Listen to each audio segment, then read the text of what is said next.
রাধে রাধে, জয় শ্রীকৃষ্ণ বন্ধুরা, শ্রেষ্ঠ পরিবারে স্বাগত সবাইকে। আমরা বাড়িতে এই জন্মাষ্টমীর পুজোটা কিভাবে ছোট্ট করে পালন করলাম তোমাদের সঙ্গে একটু শেয়ার করে নিলাম। একটু ডেকোরেট করার পর আলপনা দিয়ে আমরা প্রসাদ বানিয়ে নিলাম। তারপরে আমার গোপুসোনাকে একটু দধি আর মধু দিয়ে, দুধ দিয়ে, গঙ্গা জল দিয়ে স্নান করিয়ে নিয়ে তারপর আমরা এই ডেকোরেশন জায়গায় নিয়ে এসে গপুকে সুন্দর একটা পোশাক পরিয়ে দিলাম, ওর জায়গায় বসিয়ে দিলাম। আমাদের রাধাকৃষ্ণকেও এখানে আমরা বসিয়ে দিলাম। তারপরে ফুল দিয়ে আমরা ডেকোরেট করে আমরাও সেজে নিয়েছি। আর তারপরে আমার মা এখানে প্রদীপ জ্বালিয়ে দিল।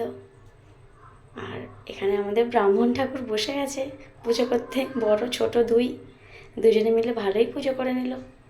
পুজো করলাম আমরা সকলে মিলে, খুব আনন্দ করলাম আজকে আমরা। আমার পাশে থেকেও সকল বন্ধুরা রাধে রাধে।